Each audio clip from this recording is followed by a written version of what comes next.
The most disappointing card in every Magic the Gathering set in 2018. Rivals of Ixalan had Tyrant of Oraska. To think this card was €25 when it first came out and now it's not even played in Merfolk decks. It looks like it does so much, but making it unblockable only means you hit your opponent for 2. And tapping 3 Merfolk that could be attacking right now was just too steep of a cost for 1 card. Dominaria had Karn's Temporal Sundering. In the endless story of Magic players seeing the words take an extra turn up to this one and getting crypto scammed into buying 15 copies before its price tanks, Karn's Temporal Sundering was once over €10 a pop until people realized that if you don't manage to get a legendary creature on the board, this card is just dead air in your hand.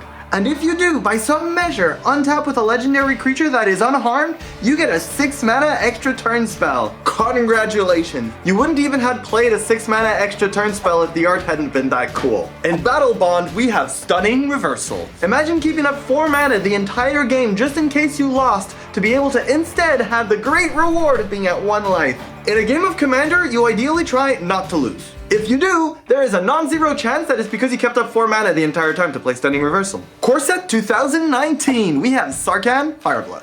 I don't know what people expected. This was €35 to be able to spend 3 mana to maybe, if you're lucky and Santa thought you were a good kid and the weather was just right, you could make 4 5/5 dragons after 4 turns of your hand breakdancing a little bit. And the juicy one, Guilds of Ravnica saw a risk factor. Now it's time to learn a valuable lesson in game theory. Never give your opponent the choice. This card was over €10 when it came out and now it's just a few cents. And this is because when you really need to draw 3 cards, this will always only be 3 mana, deal 4 damage to your opponent. And then when you really need to deal 4 damage to your opponent to close out the game, this will just be draw 3 cards, which probably won't be cards that deal 4 damage to your opponent. Play cards whose outcome you have control over, people, please.